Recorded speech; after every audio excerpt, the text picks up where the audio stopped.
আচ্ছা, তারপরে হইলো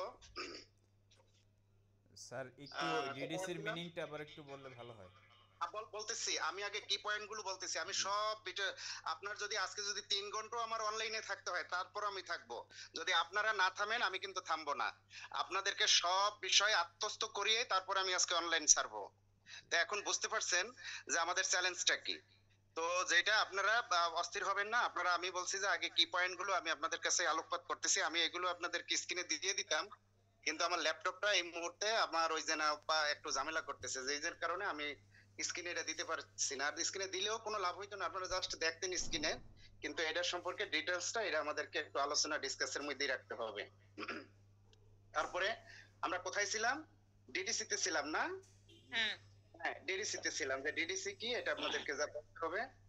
এরপরে হইলো ফার্স্ট সামারি। ফার্স্ট সামারিটা কি আছে বা সামারি কি এটা আপনাদেরকে জিজ্ঞাসা করতে পারে, বিশেষ করে ফার্স্ট সামারি গুলো আপনাদেরকে ধরতে পারে। তারপরে আসতে পারে ধরেন তথ্য কি, যেহেতু information science and librarian information science আছে, লাইব্রেরিরও একটা বিষয় আছে এবং ইনফরমেশনেরও একটা বিষয় আছে, অতএব ইনফরমেশন বা তথ্য সম্পর্কে আপনাদের কাছ থেকে জানতে চাইতে পারে।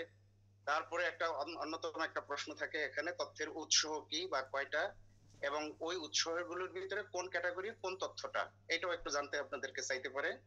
তারপরে থাকতে পারে নোটেশন। নোটেশন একটা ওয়ান অফ দেম একটা মানে ইস্যু, সেটা আপনারা যারা ডিডিসি সরি ক্লাসিফিকেশনে যারা থিওরি ক্লাসে অ্যাটেন্ড করছেন, যেটা আমি ফার্স্ট ইতে সেমিস্টারে যেটা আমি পড়াইছি আপনাদেরকে, সেখানে নোটেশন কি সেই বিষয়টা জানতে চাইতে পারে। এরপরে হইলো তারপরে হইলো আপনাদের যেটা হলো যে বিবলিওগ্রাফি। বিবলিওগ্রাফিটা কি এটা সম্পর্কে একটু আপনাদেরকে আলোকপাত করতে বলতে হতে পারে, যে বিবলিওগ্রাফি কি জিনিস বলেন। তারপরে থাকতে পারে ডকুমেন্টেশন কি এটা জানতে চাইতে পারে। তারপরে রেফারেন্স সেবা কি এটা জানতে চাইতে পারে। রেফারেন্স কতগুলো রেফারেন্স বইয়ের নাম বলেন, বা বলতে পারে যে একটা বই বাংলা আরবিক ডিকশনারি অথবা বাংলা ইংলিশ ডিকশনারি, এটা কি, এটা কোন ধরনের বই, এরকম আপনাদেরকে প্রশ্ন করতে পারে রেফারেন্স বই সম্পর্কে। তারপরে থাকতে পারে যেটা ওনারা একটু আলোচনা করছে ছোট ছোট করিয়া, সেটা হলো সিএএস অর্থাৎ ক্যাস। আপনারা যারা বিবলিওগ্রাফি এন্ড ডকুমেন্টেশন করছেন সেখানে এই বিষয়গুলো আপনাদেরকে পড়ানো হয়েছে। তারপরে হলো এসডিআই আরেকটা সেবা আছে, এটাও একটা রেফারেন্স সেবা। ক্যাস এটাও একটা রেফারেন্স সেবা, এই সম্পর্কে আপনাদের কাছ থেকে জানতে চাইতে পারে। তারপরে জানতে চাইবে ইন্ডেক্স। ইন্ডেক্স কি এটা একটা খুব সুন্দর একটা প্রশ্ন এবং এটা জানতেই চাইতে পারে। আরেকটা হলো অ্যাবস্ট্রাক্ট। তো এই হলো আমি মোটামুটি ভাবে যতগুলো জিনিস আমি মনে করছি যে পিন পয়েন্টে এবং কি পয়েন্টে এগুলো থাকতে পারে বেসিক্যালি, এবং ওনাদেরও আলোচনা থেকে যে বিষয়গুলো আমার কাছে মনে হইলো যে না এগুলো খুবই ইম্পর্টেন্ট ইস্যু, এগুলো একটু আমাদের স্টুডেন্টদের সাথে আমাকে একটু বিষয় নিয়ে একটু আলোচনা করে নিতে হবে। এখন আমি আমি পর্যায়ক্রমে একটু উপর থেকে আসতেছি। এরপরে কিন্তু আবার আইসিটির আরেকটা পার্ট আছে। সেটা আইসিটি যেহেতু কালকে হবে, প্র্যাকটিক্যাল হবে, ওনারা কিন্তু আইসিটির উপরেও বেশ কিছু কোশ্চেন করতে পারে, যেটা আমাদের অন্য অন্য সময় আমরা দেখছি, এবং কালকে হয়তো বা সেটা থাকতে পারে। তা আইসিটির পার্টের ভিতরে কি কি আছে সেটাও আমি আপনাদেরকে একটু বলবো, যে আইসিটিটা কি। এটা এটার হয়তো মিনিংসটা আপনাদের কাছ থেকে জানতে চাইতে পারে। তারপরে ডেটার বিষয়টা, ডেটা কি জিনিস এটাও জানতে চাইতে পারে। তারপরে তথ্য তো আপনাদেরকে বললামই, তথ্য প্রযুক্তিটা কি এটাও জানতে চাইতে পারে। তারপরে কম্পিউটারের কি কি কাজ হয়, কম্পিউটার কাকে বলে, এরকম প্রশ্ন থাকতে পারে। তারপরে ইন্টারনেটটা কি, ওয়েবসাইট কি, তারপরে কম্পিউটার দিয়ে কিভাবে কাজ করে সেই বিষয়টা একটু জানতে চাইতে পারে। তারপর হইলো লাইব্রেরি অটোমেশন, এরপরে কিছুটা আমরা আসি যদি এখানে লাইব্রেরি অটোমেশন সম্পর্কে একটু জানতে চাইতে পারে। তারপরে লেটেস্ট যে প্রযুক্তিগুলো আছে ওয়াইফাই সম্পর্কে আপনাদের কাছ থেকে জানতে চাইতে পারে। তারপরে এআই সম্পর্কে আমরা সর্বশেষ যেটা আর কি পঞ্চম কম্পিউটারের যে পঞ্চম প্রজন্ম ফিফথ জেনারেশনের যেটা এআই আর্টিফিশিয়াল ইন্টেলিজেন্স, এইটার উপরেও জানতে চাইতে পারে। তারপরে মূলত কম্পিউটারের উপরে যেটা সিডি, তারপরে আপনার রোম র্যাম সিপিইউ এরকম, তারপরে আপনার ওই কি বলা হয় নেটওয়ার্ক, এই জাতীয় বিষয়গুলো এখানে আপনাদের কাছ থেকে শর্টলি তারা জানতে চাইতে পারে। তো এইগুলো মোটামুটি ভাবে আমি যতটুকু মনে করি যে বেসিক্যালি এই বিষয়গুলোই কিন্তু ইতিপূর্বে যতটাই আমরা গেছি দেখছি বা স্যারেরা জিজ্ঞাসা করছে এই বিষয়গুলোর উপরেই আলোকপাত করে আর কি। তো যেটা ম্যাডাম বলছে যে আপনারা ওই যে যিনি পরীক্ষা দিতে যাবেন তিনি তো প্রথম গেলেন, তারপরে উনি ব্যাক করলেন, ব্যাক করে আবার প্রশ্নের যে ধারাটা, অর্থাৎ যে টিচার প্রশ্ন করবে ওনার যে ধারাটা, উনি বেসিক্যালি ওই ধারাটা ওরকমই রাখে। হয়তো একটু ঘুরিয়ে ঘুরিয়ে একজনের কাছে এটা জিজ্ঞাসা করলো, পরের জনের কাছে হয়তো ওর ভিতর থেকে বেশ অনেকটাই রইলো, অন্য দিয়ে একটা হয়তো একটু বাড়তি কমতি করতে পারে। বেসিক্যালি ওই হলের যে মানে তাদের কোশ্চেনের যে ধারাটা, এইটা আপনারা একটু অন্যের সাথে একটু ছোট্ট করে শেয়ার করে যাবেন আর কি। তো এখন আমি একটু আপনাদের সাথে প্রথম থেকে একটু আলোচনা করিয়া আমি আসতে চাচ্ছি। তো আপনারা তো আপনাদের নামগুলো তো আপনারা নিজেরা বলতে পারবেন না, সেটাও ভুল করবেন। নাম বলতে যে হ্যাঁ পারবো স্যার। নামটা সুন্দর মতো অ্যাপ্রোচ করবেন যে স্যার আমার এই নাম, তারপরে বিষয়ের নামটা কি বলতে পারবেন যে কোন বিষয়ে আপনারা এই ডিগ্রিটা অর্জন করছেন? জি স্যার, গ্রন্থাগার ও তথ্য বিজ্ঞান। হইলো না ভাই? এটা হচ্ছে sir post graduate diploma in library and information science. Good good. যিনি এই কোশ্চেনটা এইভাবে অ্যান্সার করছেন তাকে অনেক অনেক ধন্যবাদ। যারা আমার অন্য শিক্ষার্থীরা যারা শুনছেন, ঠিক এইভাবেই অ্যান্সারটা কিন্তু করতে হবে। কোর্স আর বিষয় কি আলাদা না স্যার? হ্যাঁ, এটা বিষয়ের নাম, কোর্সের নাম। হ্যাঁ, কোর্স আর বিষয় এটা প্রায় কাছাকাছি। আপনারা যে বিষয়টার উপরে কোর্স হচ্ছে ভিন্ন, বিষয় তো ভিন্ন। হ্যাঁ, তো এখন এইটা কাছাকাছি থাকবে। এটা যেমন কোর্স হলো post graduate diploma in librarian information science. হ্যাঁ, এটা তো হলো কোর্স, আর যেটা হলো গ্রন্থাগার ও তথ্য বিজ্ঞান, এটা হলো বিষয়। এই তো এটা বলতে চাচ্ছেন না? হ্যাঁ, হ্যাঁ, এইটা বলতে চাচ্ছেন। এখন প্রশ্নের ধরনটা কিভাবে আসে সেটা কিন্তু আপনাকে সেইভাবে একটা প্রস্তুতি আপনাকে নিতে হবে, এবং অ্যাপ্রোচটা মানে প্রেজেন্টেশনটা আপনার সেইভাবে থাকতে হবে। তাইলে যদি বিষয় বলে তাইলে আপনি বিষয় ছোট করে ওইটা বলে দিবেন, কিন্তু এখানে বেসিক্যালি আসলে যে কোর্সে আপনি পড়াশোনা করছেন কোর্স নেমটাই আপনার কাছে বেশি জানতে চাইবে। জি এটা স্যার। একটু মাথায় রাখবেন। কোর্স যখন বলে তখন বলতে হবে যে post graduate diploma in librarian and information science. হ্যাঁ, ইনফরমেশন সায়েন্স, ঠিক আছে। হ্যাঁ, আর তখন বিষয় বলবে তখন বলতে হবে স্যার গ্রন্থাগার ও তথ্য বিজ্ঞান। হ্যাঁ, যদি বলে যে বিষয়ের নাম কি, তাইলে সেই ক্ষেত্রে আপনারা শুধু গ্রন্থাগার ও তথ্য বিজ্ঞান, ঠিক আছে। ওকে, ধন্যবাদ দুইজনকে, অনেক অনেক ধন্যবাদ। আপনারা খুব ভালোভাবে আত্মস্থ করতে পারছেন। এরপরে হইলো আপনাদের কাছে জিজ্ঞাসা করতে পারে যে কোন প্রতিষ্ঠানে পড়াশোনা করছেন? Doctor M Mizanur Rahman professional college. হ্যাঁ, তো ঠিক আছে। এবং এটা কোন বিশ্ববিদ্যালয়ের আন্ডারে এই ডিগ্রিটা আপনারা নিছেন? জি স্যার, জাতীয় বিশ্ববিদ্যালয়ের আন্ডারে। আচ্ছা, তাইলে এইটা হলো আপনার ফান্ডামেন্টাল কোশ্চেন, ঠিক আছে। মানে ইটসেলফ, মানে নিজের সম্পর্কে এবং আপনার বিষয় এবং আপনার প্রতিষ্ঠান সম্পর্কে এইগুলো হয়ে গেল। এর বাইরে হয়তো আর বিষয়টা গ্রন্থাগার ও তথ্য বিজ্ঞান ডিপ্লোমা হবে না স্যার? না, সেটা তো ওই যে আলোচনা আপনি অ্যাটেন্ড মানে মনোযোগ দেন, যেটা হলো যে বিষয়, সাবজেক্ট এবং কোর্স, এখানে দুই জিনিস। কোর্স যদি আপনাকে বলা হয় তাইলে post graduate diploma in librarian information science, আর যদি শুধু বিষয় বলে তাহলে গ্রন্থাগার ও তথ্য বিজ্ঞান, ঠিক আছে। ঠিক আছে স্যার। আচ্ছা, তাই এইটার এর ভিতরে আর আপনাদের কারো কোনো আছে বোঝার কোনো শর্টেজ আছে নাকি, সেটা একটু বলেন। সকল শিক্ষার্থীরা বলবেন, যদি কোনো রকম শর্টেজ থাকে তাহলে আমরা কিন্তু সেটা অবশ্যই রিকভারি করে তারপর আমরা সামনে আগাবো। জি স্যার, এগিয়ে যান। এগিয়ে যাব। জি স্যার। আচ্ছা, আমার কাছে খুবই ভালো লাগলো যে আমাদের এখন এই মুহূর্তে পার্টিসিপেন্ট 32, অর্থাৎ আমার ফুল স্টুডেন্টরাই আজকের এই কোর্সে অংশগ্রহণ করছেন। এই জন্য আপনাদেরকে অনেক অনেক সাধুবাদ জানাচ্ছি। ইনশাল্লাহ আপনাদের আগামী দিন আমি 32 জনের ভিতর আমি একজন আছি, কি ব্যাপার? ও স্যার, তাইলে স্যার আমার 31 জন, আরো একজন শর্টেজ আছে, ইনশাল্লাহ ওটা প্রিন্সিপালও আছে, প্রিন্সিপালও একজন। আচ্ছা, ধন্যবাদ। আচ্ছা, এরপরে আমার ছাত্ররা এই পর্যন্ত স্যার যতটুকু আলোচনা করছেন আশা করি আপনি শুনছেন বা এখন শুনতে চেষ্টা করবেন। এরপরে এটা হলো আমাদের প্রস্তুতিটা হলো যে এইবার আপনারা যেহেতু গ্রন্থাগার ও তথ্য বিজ্ঞানের উপরে আপনারা পড়াশোনা করছেন, ডিগ্রি অর্জন করছেন, প্রথমেই আপনাদের কাছে জানতে হয়তো চাইতে পারে যে লাইব্রেরি কাকে বলে বা লাইব্রেরি কি। এই ব্যাপারে আমাদের ছাত্রদের থেকে আমি একটু তার উত্তরটা একটু জানতে চাচ্ছি। দেখি আমার ছাত্ররা কে কিরকম অ্যাপ্রোচ করতে পারে। লাইব্রেরি সম্পর্কে একটু ধারণা দেন আপনারা। এনিহাউ, যে কোনো একজন দেখি আপনারা কিভাবে এটা কালকে আপনারা উপস্থাপন করবেন স্যারদের সামনে। জ্ঞান সংগ্রহ, জ্ঞান সংরক্ষণ ও প্রয়োজন অনুযায়ী বিতরণ করা হয়, তাকে লাইব্রেরি বলে। বলেন, আরো দুই একজন একটু বলতে চেষ্টা করেন।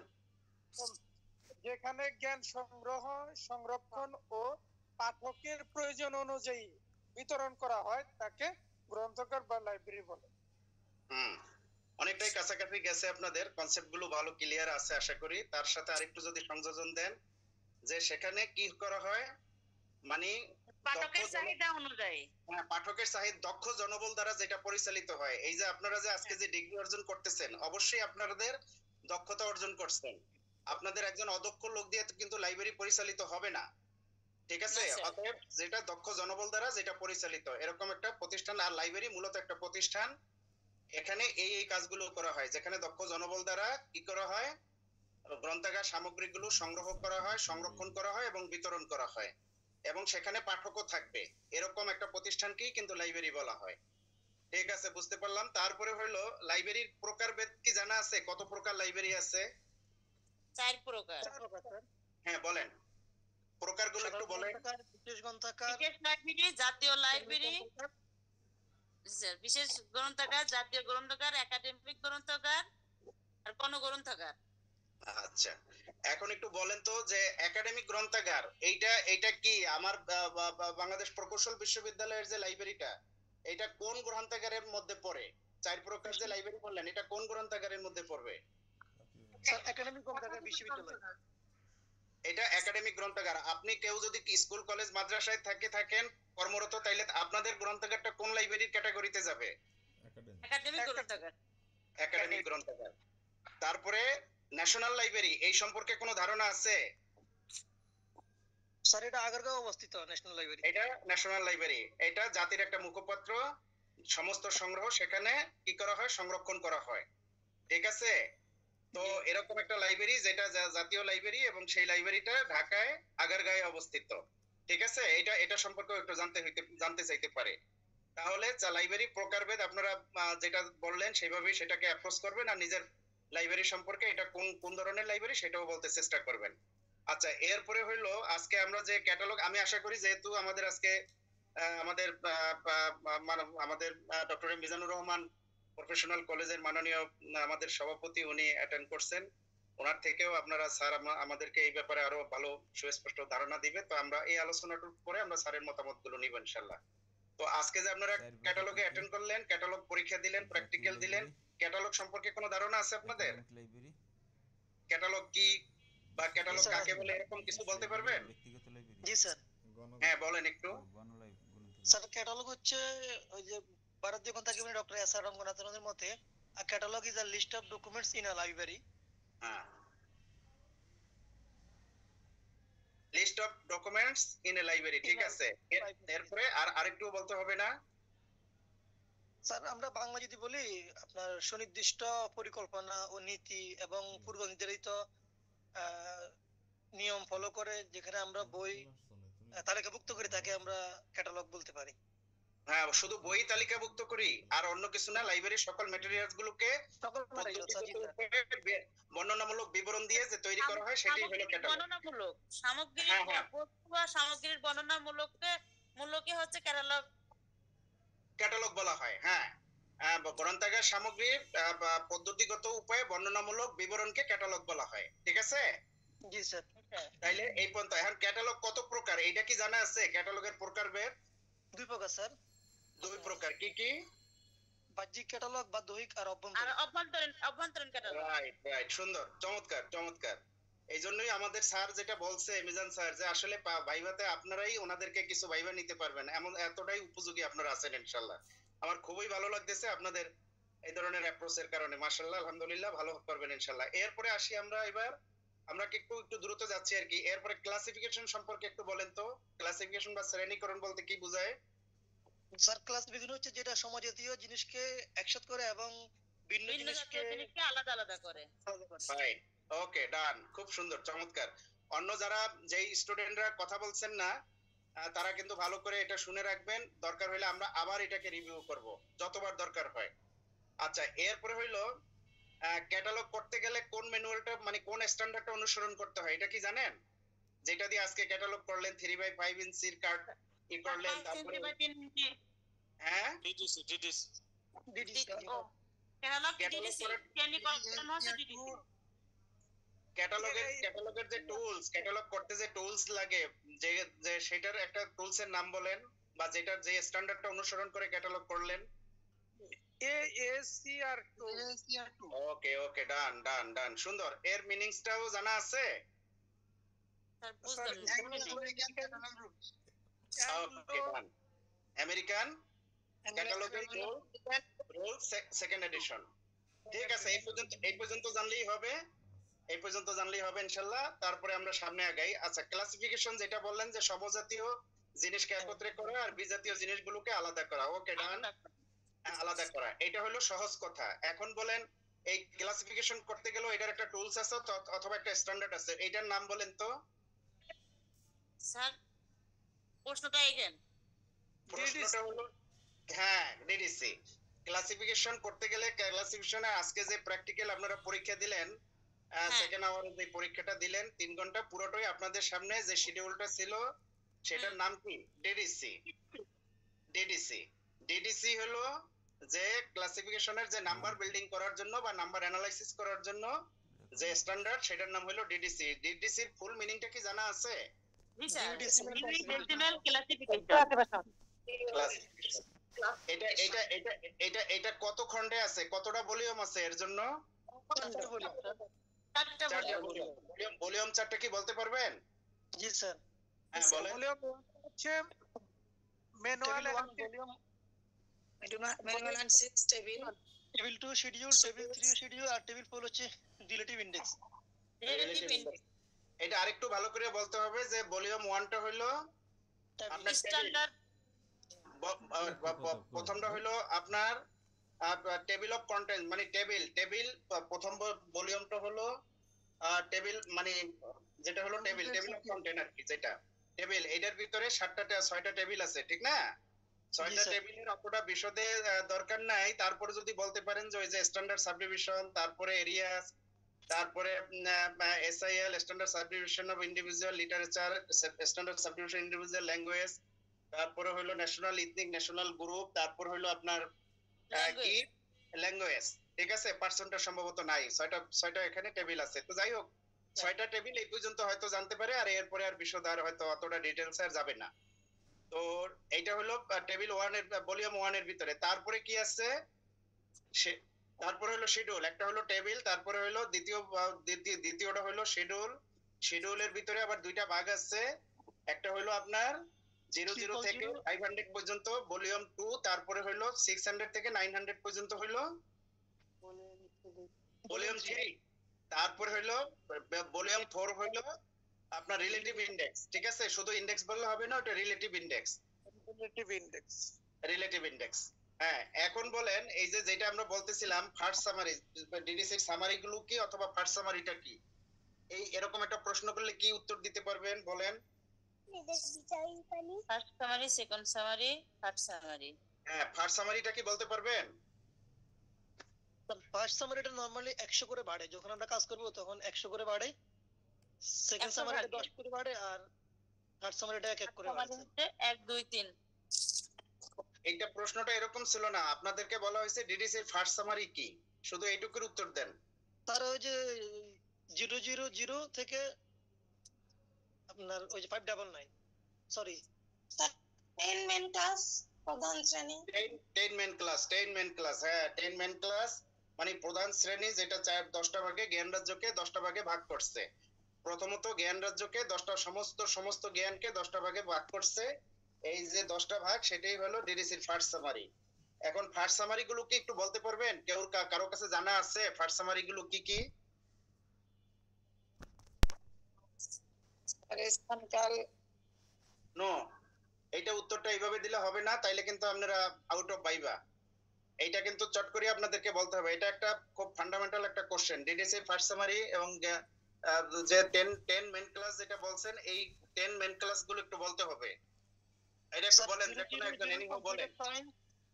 100 ফিলোসফি, হ্যাঁ 200 religion, 300 social science, 400 sir language, language, 500 science, sir 600 maybe sir technology, technology, 700 art and ডেডি কত Recreation. বিরক্তিকর করতেছ।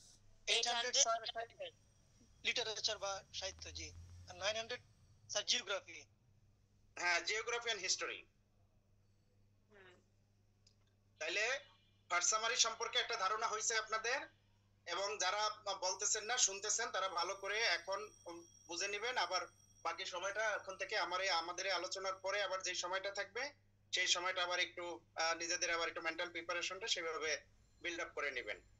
ওকে, ডান। তারপরে আছে কি তথ্য। যেহেতু ইনফরমেশন সায়েন্স আছে, গ্রন্থাগার এবং তথ্য বিজ্ঞান, তথ্যের সংজ্ঞা কি জানা আছে কারো? তথ্য সম্পর্কে একটু বলতে পারবেন?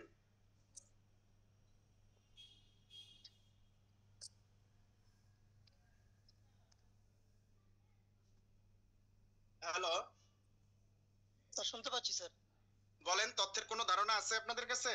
তথ্য কাকে বলে বা ইনফরমেশন সায়েন্স কাকে বলে, তথ্য বিজ্ঞান?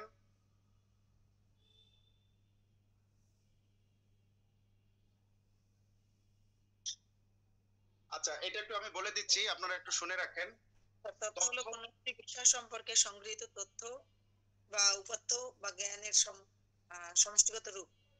হ্যাঁ, জ্ঞানের সমষ্টিগত রূপ হবে, অ্যান্সার হবে। তারপরে একটু যদি ভালোভাবে আরেকটু সুন্দর মতো অ্যাপ্রোচ করতে পারেন, যেটা হয়েছে যে আসলে তথ্য হলো যেটা হলো ডাটাকে অর্থবহ করাই হলো কিন্তু ইনফরমেশন বা তথ্য, ঠিক আছে?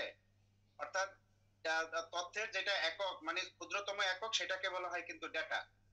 তো ডেটা হলো তথ্যের ক্ষুদ্রতম একক একেবারেই, যেটাকে আবার ফ্যাক্টও বলা হয়। তথ্যের শব্দের অর্থ, ডেটা শব্দের অর্থ হলো আবার ফ্যাক্ট, কোনো ঘটনা ইত্যাদি ইত্যাদি বলা হয়। তো যাই হোক, অতটা বিশদে যাবে না। তথ্যের ক্ষুদ্রতম একক হলো ডেটা, আর ডেটাকে অর্থবহ করাই হলো তথ্য। শুধু এই কথাটুকু ছোট্ট করে বলবেন। অর্থাৎ মানুষের বুদ্ধিবৃত্তি অভিজ্ঞতার নির্যাস বিবরণকে তথ্য বলা হয়। যদি আরেকটু ভালো করে বলতে পারেন তাহলে এই কথাটুকু বলতে পারেন যে মানুষের বুদ্ধিবৃত্তি অভিজ্ঞতার নির্যাস বিবরণকে তথ্য বলে, অথবা ডেটাকে অর্থবহ করার জন্যই হলো তথ্য। আর তথ্যের ক্ষুদ্রতম একক হলো ডেটা, ঠিক আছে? তো যেটা হলো হ্যাঁ হ্যাঁ, বলেন বলেন। মানুষের বুদ্ধিভিত্তিক অভিজ্ঞতার নির্যাস বিবরণকে তথ্য বলা হয়। বুদ্ধিবৃত্তির অভিজ্ঞতার নির্যাস বিবরণকে তথ্য বলা হয়। জি স্যার। বুঝতে পারছেন?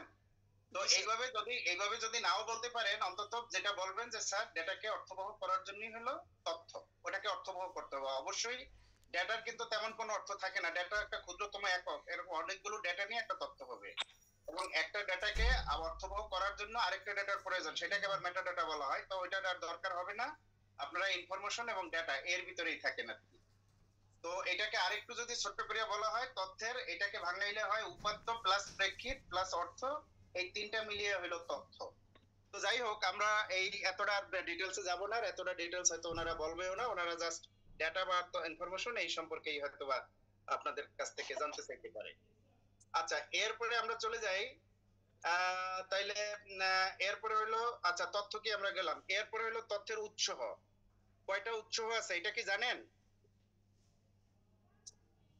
তিনটা উৎস স্যার, প্রাথমিক, মাধ্যমিক, প্রান্তিক। হ্যাঁ, প্রাথমিকের দুই একটা एग्जांपल দিতে পারবেন? জি স্যার। পাঠ্যপুস্তক, গবেষণা মনোগ্রাফ, কার্য বিবরণী, সবার কার্যবিবরণী, সাময়িকী প্রবন্ধ, এগুলো আর কি। ওকে, ডান, খুব সুন্দর হইছে। আচ্ছা, গেল এটা। তারপরে তথ্যের উৎস হয়ে গেল। এবার বলেন নোটেশন। নোটেশন কি জিনিস একটু বলার ধারণা আছে কারো?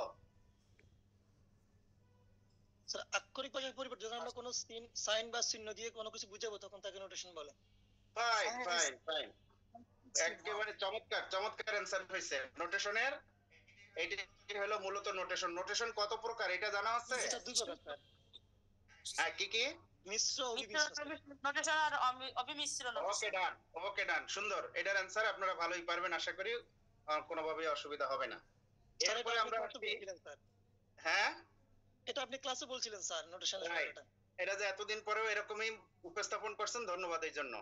আচ্ছা, এরপরে হইলো আমরা পরে আরেকটা প্রজেকশনে চলে যাই, বিবলিওগ্রাফি। এই সম্পর্কে কোনো ধারণা আছে? বিবলিওগ্রাফি কি?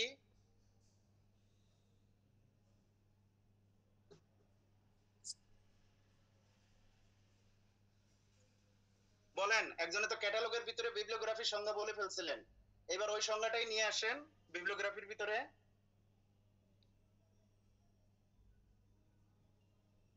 লিস্ট অফ বুকস, গ্রন্থপুঞ্জি। গ্রন্থপুঞ্জি। বিবলিওগ্রাফির বাংলা হলো গ্রন্থপুঞ্জি, লিস্ট অফ বুকস। এক কথায় যদি আপনারা প্রকাশ করতে চান যে যে বইয়ের যে ই করা হয়, তথ্যগুলোকে এক জায়গায় সন্নিবেশিত করা হয়, সেটার ভিতরেই ওইটাকেই লিস্ট বা বিবলিওগ্রাফি বলা হয়। লিস্ট অফ বুকস অথবা বিবলিওগ্রাফি বা গ্রন্থপুঞ্জি, অর্থাৎ গ্রন্থের যেই একীভূত করা, মানে এক জায়গায় ওটাকে উপস্থাপন করা, তার কিছু কিছু তথ্য দিয়া, কিছু কিছু ডেটা দিয়ে, কিছু কিছু তথ্য দিয়ে ওটাকে যখন এক জায়গায় অ্যাকোমোডেট করা হয়, তখন সেটাই হলো বিবলিওগ্রাফি, লিস্ট অফ বুকস। এক কথায় চলে আসেন।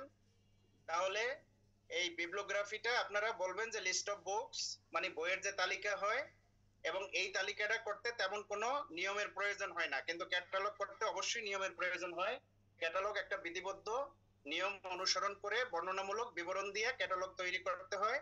আর বিবলিওগ্রাফিটা বর্ণনামূলক বিবরণ আছে, বাট কোনো সুনির্দিষ্ট কোনো নিয়ম অনুসরণ না করলেও বিবলিওগ্রাফি তৈরি হবে। যদিও বিবলিওগ্রাফি তৈরি করার জন্য কিছু স্ট্যান্ডার্ড অনুসরণ করা হয়, কিন্তু সেটা এই ক্ষেত্রে প্রযোজ্য নয়। এটা আপনারা আরো উপরের লেভেলে পড়াশোনা করলে তখন আপনারা আরো অনেকগুলো পদ্ধতি বিবলিওগ্রাফির জানবেন। তাহলে লিস্ট অফ বুকস এটা হলো বিবলিওগ্রাফি বা গ্রন্থপুঞ্জি। এখন বলেন ক্যাটালগ আর বিবলিওগ্রাফি এই দুইয়ের ভিতরে যদি পার্থক্য বলা হয় তাহলে কি বলতে পারবেন? জি স্যার। হ্যাঁ বলেন। স্যার বিবলিওগ্রাফি কোনো রুলস রেগুলেশন না মেনে এন্ট্রি করা হয়, কিন্তু ক্যাটালগ যথাযথ রুল মেনে এন্ট্রি করতে হয়। ফাইন, চমৎকার চমৎকার। আশা করি স্যার শুনতেছেন ভালোই, আমাদের আপনাদের অ্যাপ্রোচ অনেক সুন্দর। তো এটাই হলো মূলত বিবলিওগ্রাফি আর ক্যাটালগের ভিতরে পার্থক্য। আরেকটা পার্থক্য একটু বলতে পারবেন? স্যার আরেকটা পার্থক্য, খুব বেসিক্যালি একটা পার্থক্য আছে বিবলিওগ্রাফি এবং ক্যাটালগের। একটা বিবলিওগ্রাফি পার্থক্যটা হলো, একটা ক্যাটালগ হলো ইমদাদ স্যার, ইমদাদ হ্যাঁ স্যার, বলেন। ওই অত দূর আর যায়েন না। শেষ কোনো করেন, লাইব্রেরিতে হইছে, থাকা আর দরকার নাই। সকল সম্পদের সকল ইমদাদ স্যার, সম্পদ ক্যাটালগের আওতায় আসবে। ইমদাদ স্যার, স্যার আপনাকে বললো অতটা ধন্যবাদ। ডিটেইলসে এখন আমার যাওয়ার মনে জন্য। হয় আর কয়টা আছে ইমদাদ স্যার আপনার? স্যার আমার আরেকটু আছে, আমি অল্প সময়ের মধ্যে শেষ করে দিচ্ছি স্যার। আপনার গুরুত্বপূর্ণ আলোচনা অবশ্যই আমরা শুনবো, সেই জন্য আমরা অপেক্ষা করতেছি। আপনি স্যার ভাই একটু একটু থাকেন, আমরা অল্প সময়ের মধ্যে ছেড়ে দিচ্ছি স্যার। আচ্ছা, এরপরে হইলো যেটা স্যার বললো যে আমরা আরেকটু মানে এতটা ডিটেইলস আমাদের আর দরকার নাই, বিবলিওগ্রাফি ক্যাটালগ জেনে গেছেন। এটার মূল পার্থক্যটা যেটা বলছেন সেটা হইলো যে এটার আপনার বড় পার্থক্য, বিবলিওগ্রাফিটা একটা লাইব্রেরির ভিতরে থাকে আবার লাইব্রেরির বাহিরেও থাকে, আর ক্যাটালগটা হইলো ওই লাইব্রেরিতেই ওইটা ওইটা ওইটা ওই ওই লাইব্রেরিতে সংরক্ষণ থাকবে, ওইটার ক্যাটালগটা অন্য জায়গায় আউটে ওটা থাকবে না। এই হলো আরেকটা পার্থক্য। যাই হোক, এইবার আমরা আসি ডকুমেন্টেশন। ডকুমেন্টেশন সম্পর্কে কোনো ধারণা আছে আপনাদের?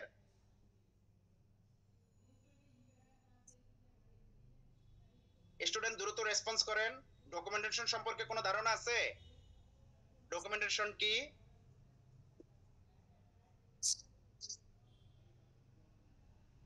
ডকুমেন্টেশন সেবা, লাইব্রেরি সেবা, এইটা কি? এটা একটু ধারণা আছে আপনাদের? স্যার একটু বলেন কষ্ট করে স্যার। আচ্ছা, ছোট্ট করে আমি কষ্ট করে বলি, একটা एग्जांपल দিলে আপনারা খুব ভালোভাবে বুঝবেন। আগে एग्जांपलটা দেই, তারপরে সংজ্ঞাটা আপনারাই বুঝে নেবেন। ধরেন আমি এক কাপ চা খাবো। এখন চা আমি দুই প্রকারে খেতে পারি। প্রথমত আমি চা খেতে পারি, আমি একটা ফ্লাক্সে যারা ওই যে চা বিক্রি করে ওরে বললাম আমরা এই মাঝখানে আজকে করছিও নাজমুল আর আমি, ওখানে গিয়ে চাপ দিলাম, ও এক কাপ চা আমাদেরকে দিয়ে দিল। এটা কিন্তু রেডিমেড আমরা চা খেয়ে ফেললাম, ঠিক আছে? এইটা যদি আমি বলি তাহলে এটা চা খাওয়ার একটা পদ্ধতি। আর একটা যদি আমি বলি যে চাটা আমি নিজে বানিয়ে খাবো, কিভাবে?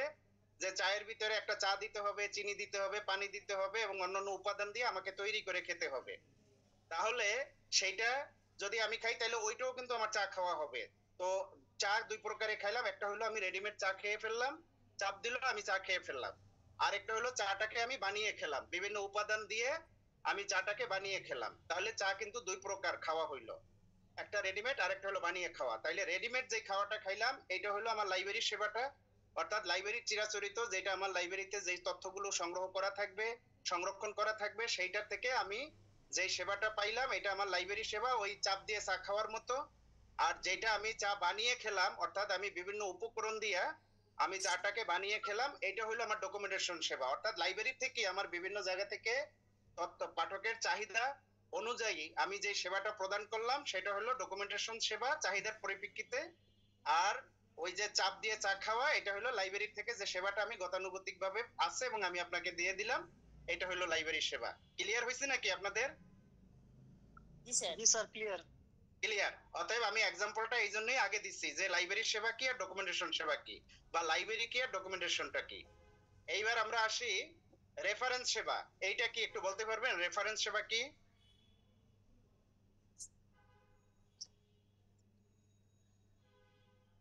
স্যার এটা হচ্ছে যে যারা বিভিন্ন ডক্টরেট বা বিভিন্ন বিষয়ের উপরে এক্সপার্ট হতে চায় তাদেরকে বিভিন্ন রেফারেন্সের বই সহযোগিতা করা বা তাদেরকে রেফারেন্স কেন্দ্রিক যে সহযোগিতা লাইব্রেরি আমরা করি স্যার, সেটাই মেবি। হ্যাঁ, অর্থাৎ রেফারেন্স সেবাটা ওই যে আমি একটু আগে বলছি যে আপনার ডকুমেন্টেশন যে সেবা, এটা অনেকটাই রেফারেন্স সেবার কাছাকাছি চলে যায়। রেফারেন্স সেবা হলো যে যেটা তাৎক্ষণিক যে সেবাটা প্রদান করা হয়, তাৎক্ষণিক যে সেবাটা একজন পাঠকের, একজন ব্যবহারকারীর যে চাহিদা থাকে, সেই চাহিদাটা পূরণ করার জন্য তাৎক্ষণিকভাবে আপনি যে সেবাটা দিলেন সেটা রেফারেন্স সেবা হবে, সেটা তাৎক্ষণিক যে সেবাটা প্রদান করা হয়। এখন এরকম যদি যে সেবা দেওয়া সেটা তো রেফারেন্স সেবা। এখন রেফারেন্স দিয়ে একটা বইয়ের নাম বলতে পারবেন কি?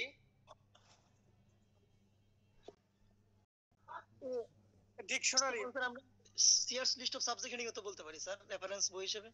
হ্যাঁ, অবশ্যই এটা সিআরস লিস্ট, এটাও একটা রেফারেন্স সেবা হবে। তবে এটা আমাদের লাইব্রেরির যে সাবজেক্ট হেডিং ডিটারমাইন করার জন্য সিআরস লিস্ট অফ সাবজেক্ট হেডিং ব্যবহার করা হয় আর কি।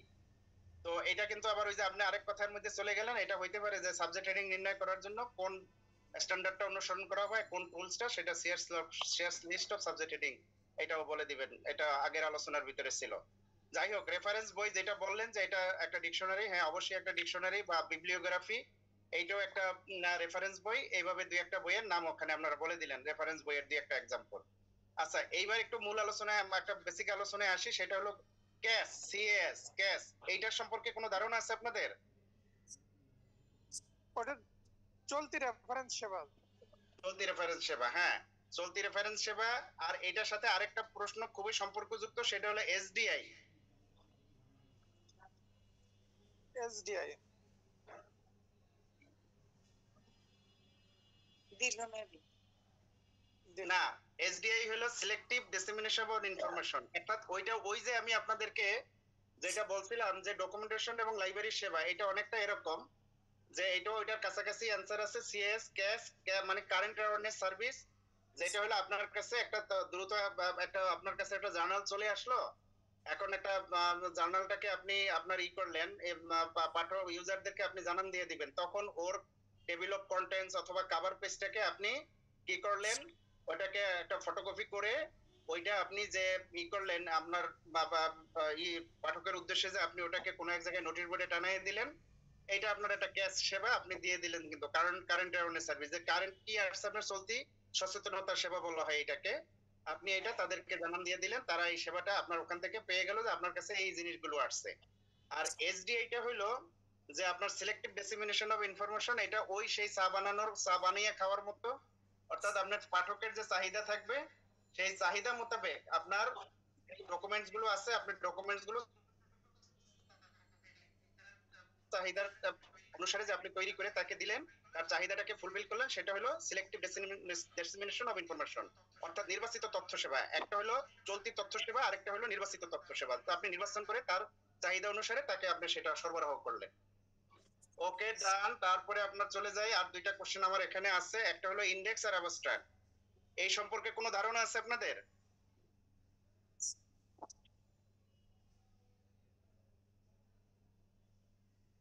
দ্রুত বলেন, ইন্ডেক্স এবং অ্যাবস্ট্রাক্ট। ইন্ডেক্সটা তো স্যার নির্ঘণ্ট। নির্ঘণ্ট। আর অ্যাবস্ট্রাক্টটা সারসংক্ষেপ। সারসংক্ষেপ।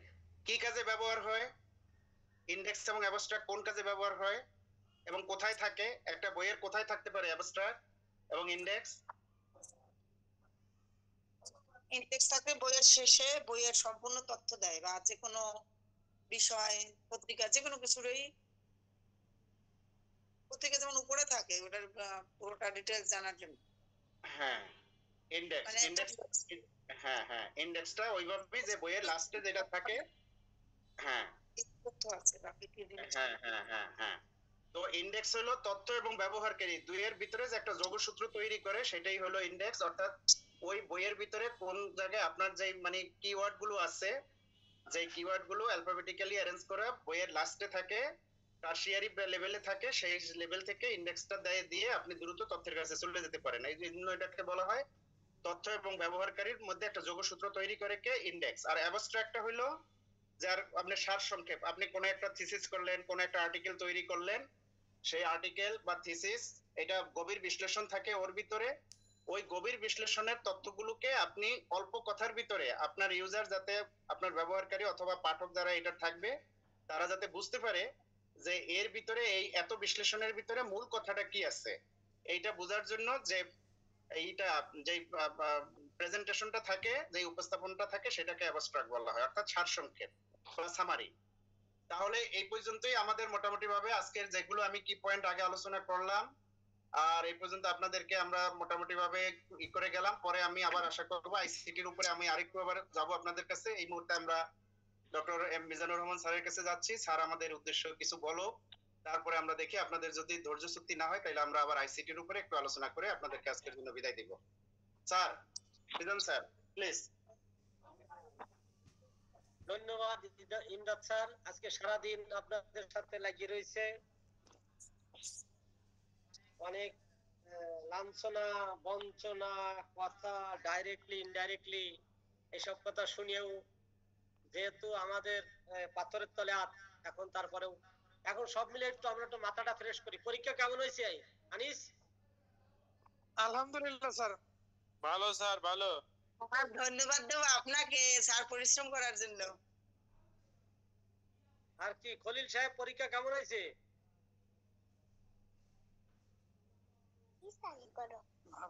খলিল সাহেব,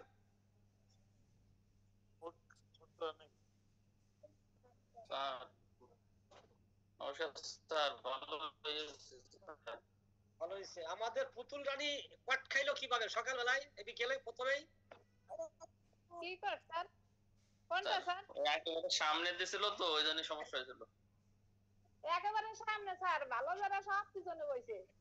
না তা ঠিক আছে, প্রশ্ন হলো তোমাদের, আমি বললাম কালকে যে তোমাদের আমি 15টা প্রশ্ন করে দেব, 12টা না 13টা করে দিলাম। এখন সেই 12টা না 13টাই সামনে আছে। এখন এটাতে তোমাদের এটা এদিক ওদিক তাকানোর দরকার কি? আমি তো শর্টকাট হয়ে দেখাই দিলাম, সেইভাবে করে দিতে পারলাম না স্যার, আমার খাতা তো নেয় নাই কিছু স্যার। খাতা নেয়নি, কিন্তু কলেজের ইয়েতে তোমরা কোনো মোবাইল টোবাইল বেরি করছো? না না না না স্যার, আমাদের মোবাইল তো বের করা যায়নি স্যার। স্যার আমাদের ওটাই ধরছে। ওটাই ধরছে, ওদেরটা দিয়ে আমাদেরটা দিয়ে ওরা চালাই দিতে চাইছিল, বুঝছো? হ্যাঁ, আমাদেরটা দিয়ে ডিডিসি বই দেখে করছি স্যার। আমি তোমাদেরকে বলছি দেখো, যে আগামী গত 10 বছরে এই বইয়ের থেকে কোনো এর বাইরে কোনো কোশ্চেন হয়নি, আগামী 10 বছরেও হবে না। আমি যেটা যেটা দেখো যেভাবে যেটা করে দিলাম হুবহু সেটা আসছে, অথচ তোমরা এই বিষয়টা ভালো অ্যানসার করতে পারো নাই। বিকেলে নাকি তোমাদের কষ্ট হয়েছে, এইসব বিভিন্ন কথাবার্তা শুনছি। আমি একটা নাম্বার ভুলে গেছি, আর তো স্যার দেখছি আপনার স্যার এই যে মতই। প্রতিবাদ করবেন, আমাদের ফোন নেয় নাই তো স্যার। না 70-এর ভিতরে কত বাবা পুতুল বিকেলের টাইম? লিখছে মোটামুটি, এখন কত পাই হাতের লেখা ভালো হয় নাই স্যার। আনিস কত বাবা? আনিস অ্যানসার তো স্যার 75ই করছি। 75 অ্যানসার করলে আর কিছু লাগবে না। যাই হোক, দেখো আমি তোমাদেরকে বললাম যে ডেইলি স্টার, প্রথম আলো না যুগান্তর, ডেইলি স্টার। আমি তোমাদেরকে বললাম ম্যানুয়াল আউটলাইন। আমি তোমাদেরকে বলে দিলাম যে স্টাডি এন্ড টিচিং। তারপরে বললাম বাক শিকার হরিণ, ইমিগ্রেশন মাইগ্রেশন। এ তো এই 5টা তো প্রথম 10 মিনিটের মধ্যে এই 5টা হয়ে যাওয়ার কথা। স্যার ওইগুলো মুখস্থ লিখতেছিলাম, তখন ওই ম্যাডাম এসে বলে যে তোমরা এটা পাইলে কেমনে, ডিডি স্যার তোমরা লিখতেছো, মানে এই ধরনের প্রশ্ন করতেছিল ওই আমাদের এক স্টুডেন্টকে। ছিলাম স্যার আমাদেরটা। স্যার এইটা নিয়ে তারপর ওই যে মামুন স্যারের কাছে বলছে যে আপনাদের স্টুডেন্ট তাইলে এই প্রশ্ন কিভাবে পাইলো, প্রশ্ন কি আগে থেকে আউট হইছে, এইটা যে তারা আমি একবার বলে গেছি আমাদের মুখস্থ এগুলো স্যার, ওগুলো মুখস্থ করে লেখা শুরু করছি স্যার আমরা।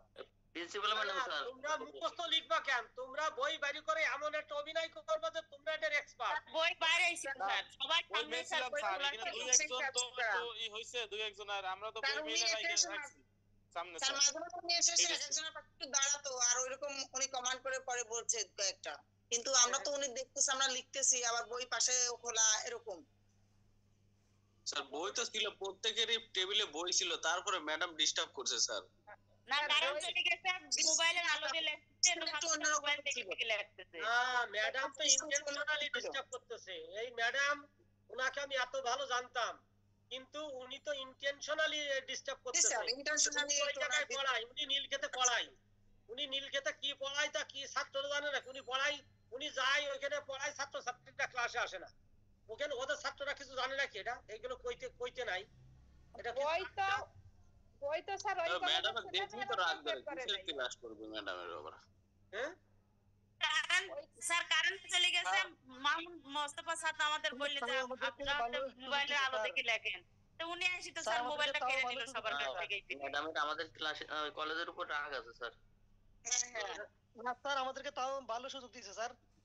তামুল স্যারের ওইখানে গিয়া অফিসে গিয়া তাকে বলছে যে এরকম ওই কলেজের পোলাপানি এই ঘটনা করতেছে, তারপরে স্যার এসে একটু করতেছে। না ওইটাই তো ওরা বলছে যে আমাদের এখানে প্র্যাকটিক্যাল পরীক্ষা হয়, আমাদের ছাত্ররা ভালো করে। গত 5 বছরে আমাদের ছাত্রদের উপরে কোনো ইয়ে নেই, সবগুলো ইয়েতে পড়াইছি, কিন্তু যেহেতু ইমদাদ সাহেব ভিতরে যাইতে পারতেছে না, তোমাদের কাছে যাইতে দেরি হয়েছে। আমি ওইটা বলছি, অ্যানালাইসিস দেখো যেভাবে দিছি ওটা লিখে দিলে হবে। এখন সব উত্তর দিতে পারছো তো, তাই তো? জি স্যার, জি স্যার।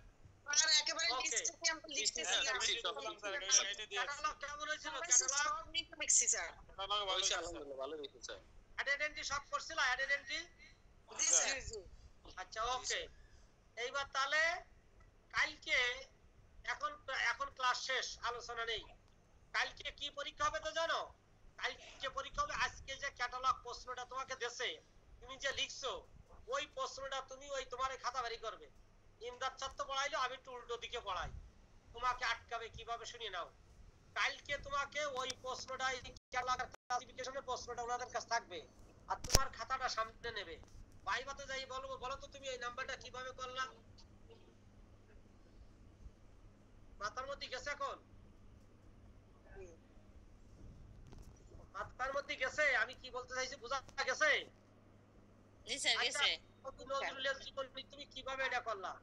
তখন তোমরা কি বলবো যে স্যার জীবনী হচ্ছে 920 পেজ নাম্বার 92, আর যে ভাষার কবি, যে ভাষার লোক নজরুল আসলের কবিতা, ওই জন্য কবিতার নাম্বার যোগ করে দিছি।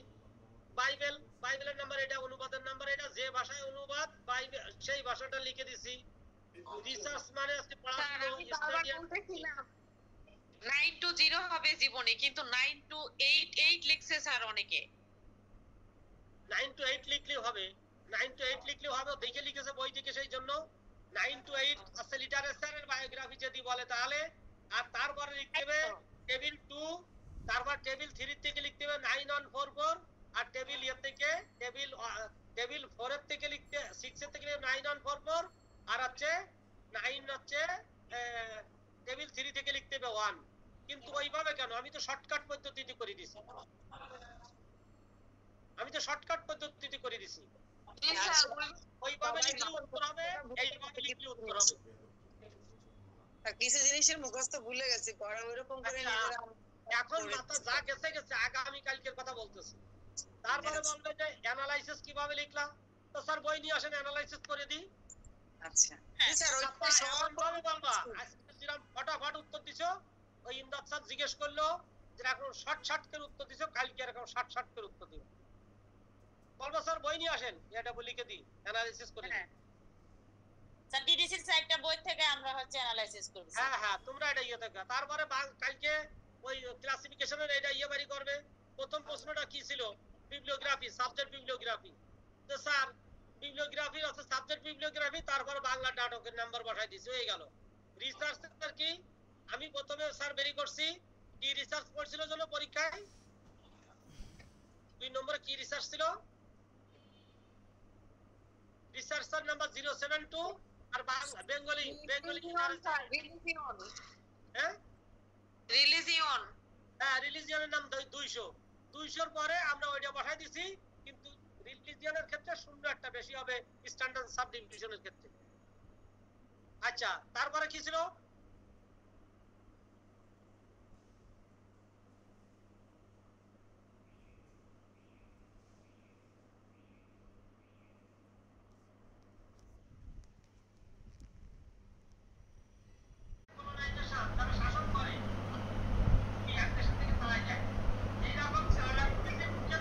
কি হবে ও দেখছো নাই? কলেজাই দেখো না, ওরা এলোমেলোকে তাকায় রয়েছে। উনি জানে যে ওই শেষের দিকে এন্ট্রি হবে, কিন্তু একটা কমপ্লিট এন্ট্রি উনি করতে পারবে না।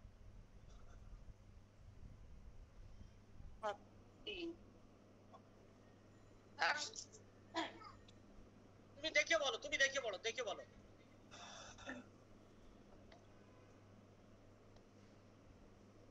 সেকেন্ড সেমিস্টার 7টা সাবজেক্টের নাম বলবো। Libraries and information societies.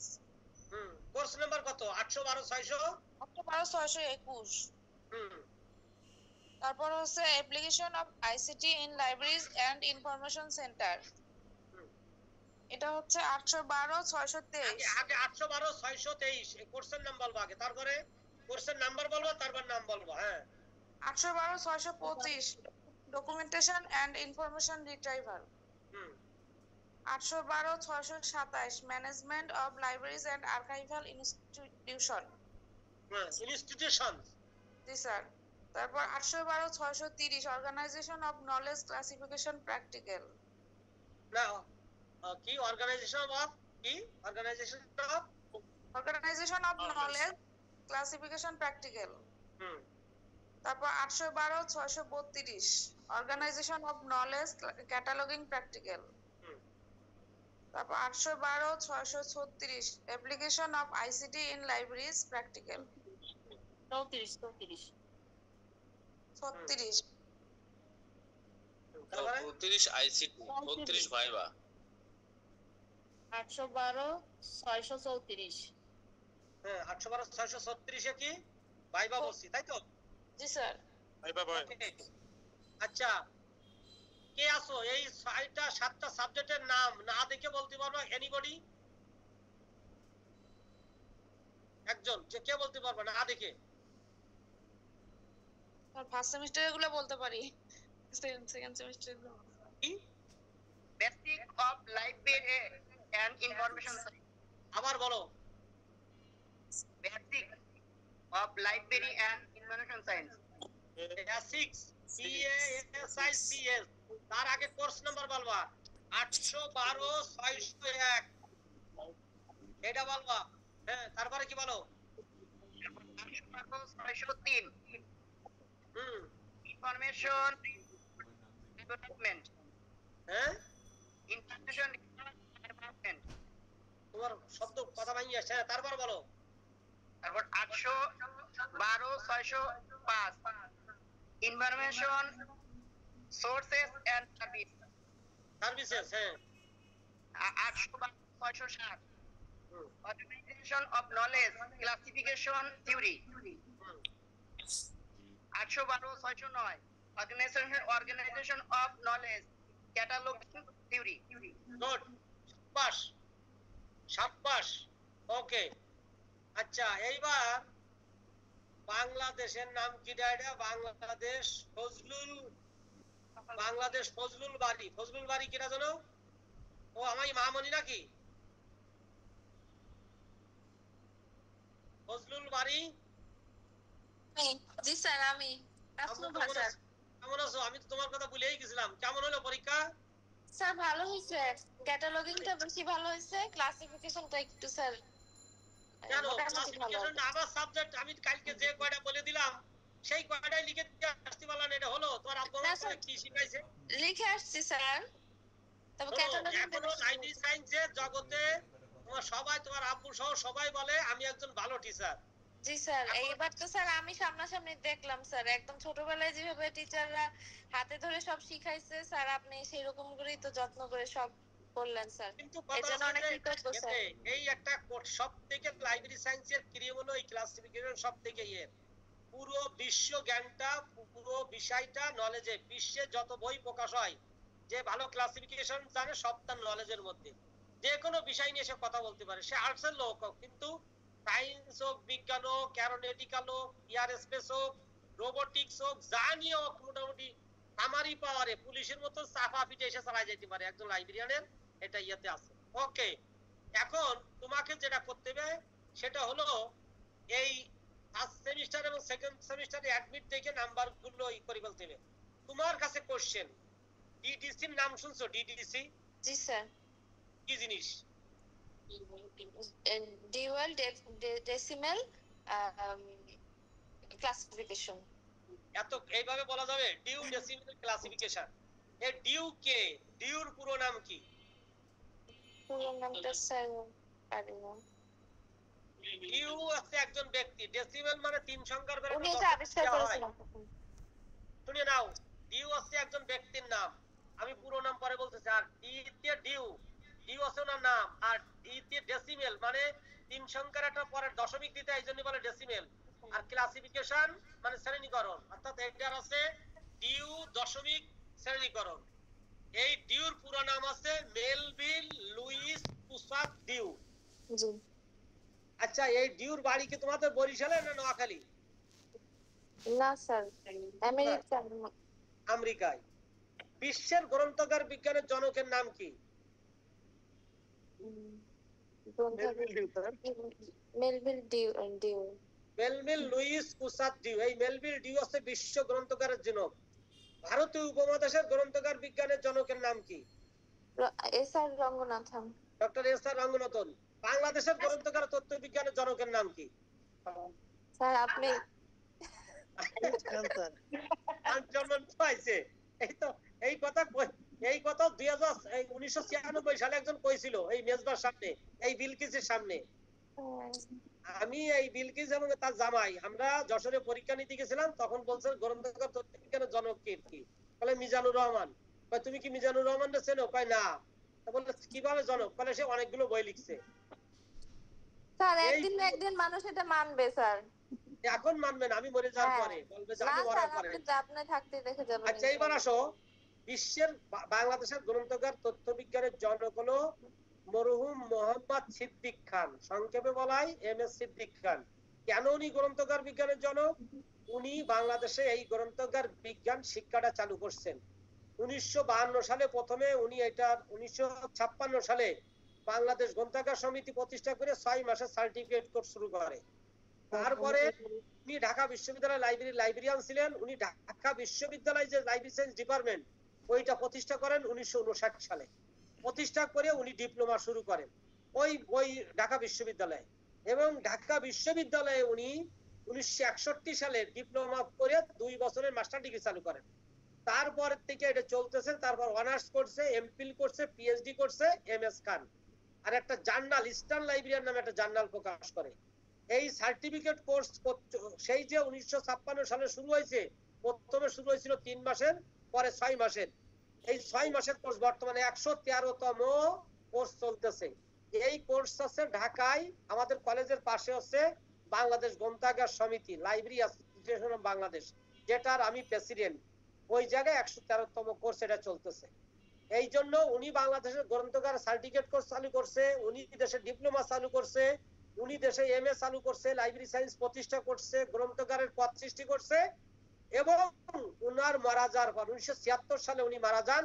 উনি মারা যাওয়ার পরে 2004 সালে উনি বিএনপি মাইন্ডেড ছিলেন, অর্থাৎ 2004 সালে উনি স্বাধীনতা পুরস্কার পান, মরণোত্তর স্বাধীনতা পুরস্কার পান। উনার এক ছেলে 2 মেয়ে। উনার ছেলে মেয়েরা সবাই আমেরিকায়। আমি আমেরিকাতে যে গতবার গেছিলাম, তোমরা দেখেছো যে উনার সাথে ছেলের সাথে দেখা করে এসেছিলাম, এবং বাংলাদেশে একটা কনফারেন্সে উনাকে উনার মেয়ের জামাইকে আমি এটা সংযুক্ত করেছিলাম। এত কথা বলার উদ্দেশ্য হচ্ছে এই ভাইবাতে লাইব্রেরি সায়েন্স নিয়ে যখন কথা উঠবে তখন এই লাইনে কোশ্চেন হবে। তুমি ইন্টারভিউতে পাস করছো। এইবার আমি ধরবো গোপালী।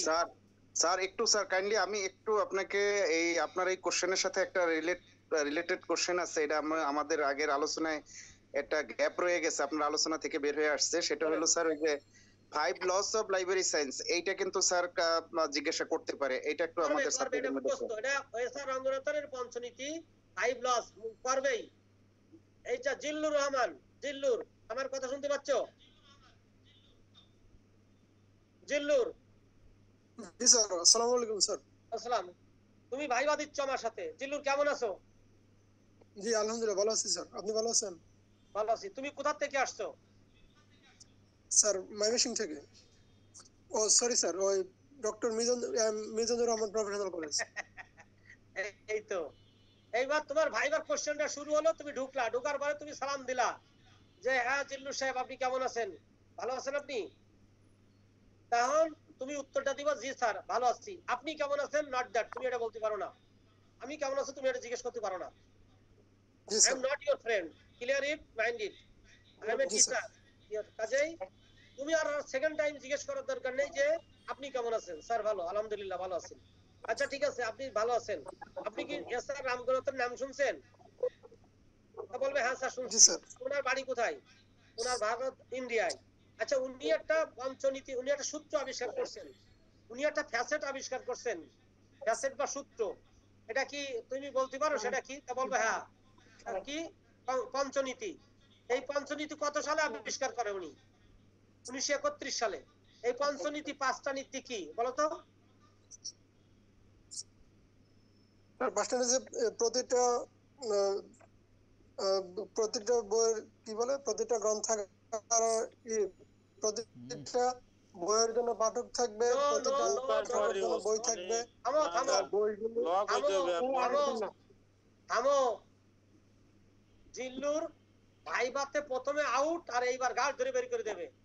তোমরা যদি মনে করো আমরা যারা ভাইবা নিচ্ছি আমরা বুকা, জোড়া তালি দিয়ে মোটামুটি মারিয়ে দেবো, চালাই দেবো, তাহলে তুমি ভাইবাতে মানে বিগ জিরো পাবা। তুমি যেটা বলতেছো এটার পরে তোমার দখল নাই, তোমার প্রস্তুতি নাই।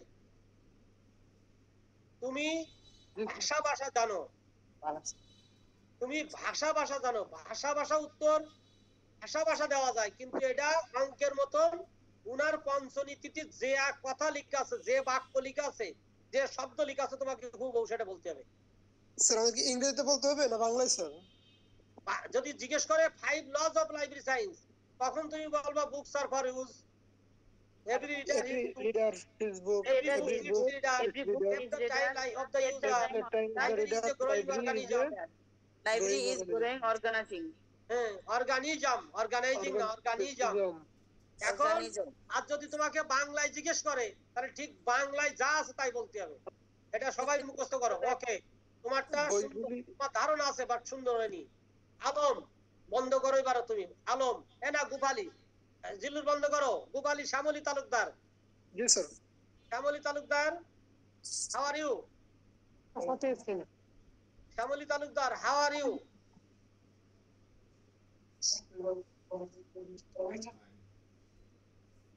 fine sir. Where are you come from? Gopalganj. No, I'm from Dr. M. Mizanur Rahman Professional College.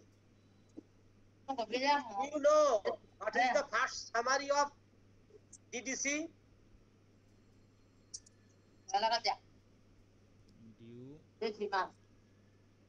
সবাই বন্ধ করে রাখো, আমি শুধু শ্যামলীর ইন্টারভিউ নিচ্ছি। আলপনা আক্তার বন্ধ করো, পাপিয়া মাইক বন্ধ করো, যার মাইক খোলা আছে সবাই বন্ধ করো। আলপনা আক্তার মাইক বন্ধ করো। শ্যামলীরটা ছাড়া অন্য কোনটা খোলা থাকবে? Shyamoli, do you know what is first summary of DDC?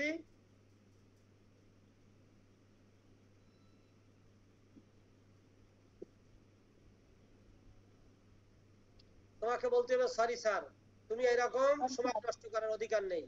এবার তুমি বাংলায় বলি তোমাকে। শ্যামলী তুমি কি পৃথিবীর প্রথম যে 10টা ভাগ আছে সে 10টা ভাগ কি কি বলতে পারবা?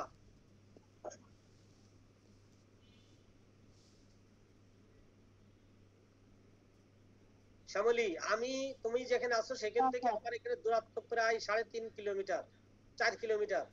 শোনা যাচ্ছে। অনলাইনে ক্লাসে তুমি ভয়তে এখন কথা কইতে পারতেছ না, আর কাল কেউ সামনে যাই বসে কথা বলা তো সর্বনাশ করছে, তুমি তো ডুলে পড়ে যাবা। তোমরা কি জানো এই বিলকিস কে, তাকে জানো? না স্যার। এই বিলকিসের ইতিহাস জানো? না স্যার জানি না। তুমি কি বকুল ভাইয়ের নাম শুনছো? খুলনায় বিএনপির খুলনা বিভাগীয় সাংগঠনিকতা অঞ্চল, ওই অঞ্চলের সাংগঠনিক সম্পাদকের নাম শুনছো? বকুল ভাই, যাদের বাড়িঘর খুলনাতে, যাদের বাড়িঘর, হ্যাঁ হ্যাঁ স্যার, যাদের খুলনাতে যাদের বাড়িঘর 2004-5 সালে একবার জ্বালাই দেওয়া হয়েছিল, 9 সালে জ্বালাই দেওয়া হয়েছে। এই কিছুদিন এই যে 5ই আগস্টের অভ্যুত্থানের সময়ও তাদের বাড়িঘর বুলডোজার দিয়ে ভাঙিয়ে এই যে গুঁড়োয় দেওয়া হয়েছে। তাদের শুনেছি কিন্তু নামটা খেয়াল নেই আর কি। শুনেছি যে পরিবর্তন ভাঙা হয়েছে।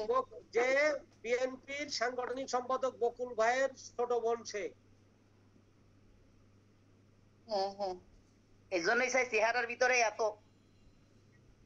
তার পরিবারের গত 17 বছর আওয়ামী লীগের, তার পরিবারের পাদ্যে যে জেল জুলুম, তার ভাই প্রায় সময় জেলে বেরোইলে জেল মামলা মকদ্দমা এটা নিয়ে আছে। সর্বশেষ তার 2024 সালে তাদের বাড়িটা, 23-এর শেষের দিকে অর্থাৎ 24-এর নির্বাচনের আগে তাদের বাড়িটা আগুন দিয়ে জ্বালাই ভেঙে চুরিয়ে গুঁড়া করে দেওয়া হয়েছে। তার সেই বকুলের সে ছোট বোন। আর তার হাজবেন্ড কে জানো? ডক্টর মেজবাহুল ইসলাম, ঢাকা বিশ্ববিদ্যালয় লাইব্রেরি সায়েন্সের প্রফেসর, যিনি SM হলের গাড়ি চালায় যাচ্ছিল, একজন মহিলা নিয়ে যাচ্ছিল লিভার, তার বাতাসে এই তার ওই বেলসার থেকে, মাথার বারের থেকে বেলসার থেকে কিছু মহিলা তার গাড়িতে পড়ছিল।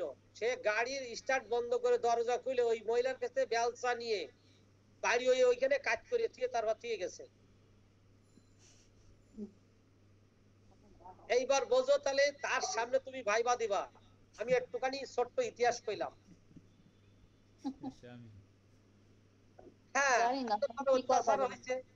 আরো ঘটনা আছে।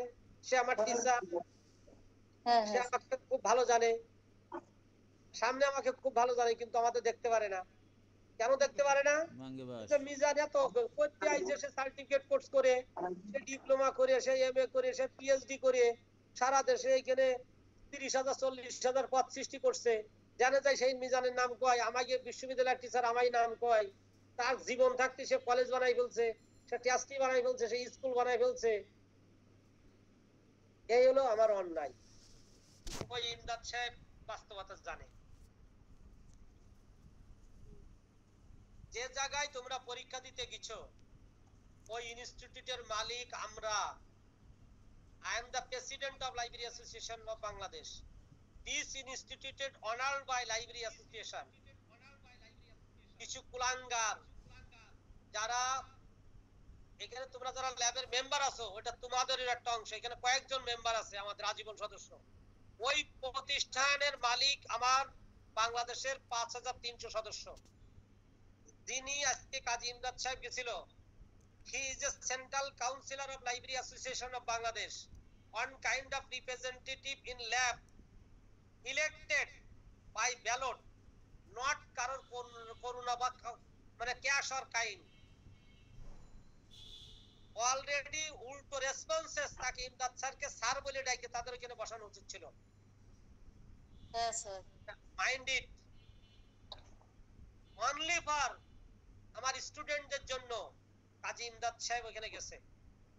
ইমদাদ সাহেবকে যে কথাগুলো বলা হয়েছে, প্রতিটা কথা ইমদাদ সাহেবকে বলা হয়েছে আমাকে।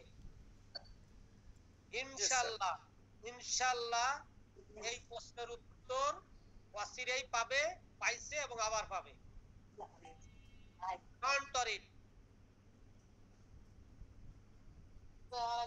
সামনে তোমাদেরকে ভাইবা দিতে হবে। কাজেই চাকরির যুদ্ধের মতো ভাইবা দিয়ে এখন তুমি বলো ডিডিসির ফার্স্ট সামারি কি বলো, তোমাকে বলতেই হবে, কোনো কথা নেই। প্রথমে কি বলো? 00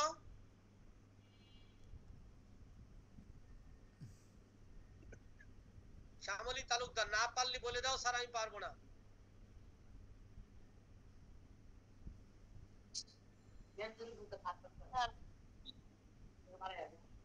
দেখে বলো, বইটা বের করো, ক্যাটালগ প্র্যাকটিক্যাল বইটা বলো। ডিডিসির বলতে হবে, কালকে তোমাকে জিজ্ঞেস করবে এটা, ভাইভাতে ফেল করে দেবে। কিছু না পারলে বলবে তুমি এইবার খাতায় কিভাবে লিখলা। 000 কম্পিউটার এন্ড আদার্স কি কি আছে, 100 philosophy and theory, 200 religion, 300 social sciences, 400 language, 500 pure science, 600 technology, 700 the arts, 800 biography literature such 900 history and others। এটা ফার্স্ট সামারি। ওকে, তুমি এটা প্র্যাকটিস করো, ফার্স্ট সামারিটা মুখস্থ করো। ওকে, আলপনা আক্তার, আলপনা আক্তার, কথা শুনতে পাচ্ছ আলপনা? হ্যাঁ স্যার বলেন। আলপনা, তোমার ক্যামেরা কি অন করা যাবে আলপনা? আমার তো ক্যামেরা সমস্যা, একটু প্রবলেম। আলপনা, তুমি কি ক্লাসে আসছিলে আজকে কালকে? হ্যাঁ স্যার। কোন বেঞ্চিতে বসছিলা তুমি?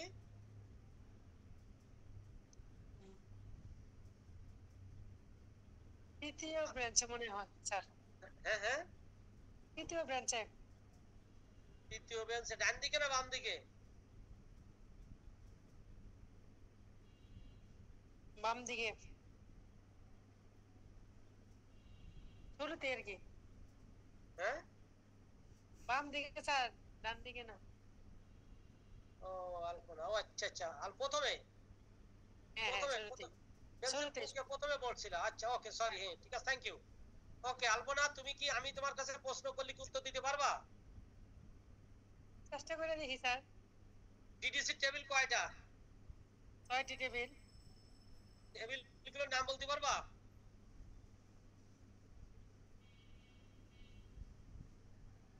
না স্যার, মানে ওইভাবে বলতে পারবো না, ওইভাবে বলতে পারবো না স্যার। হ্যাঁ,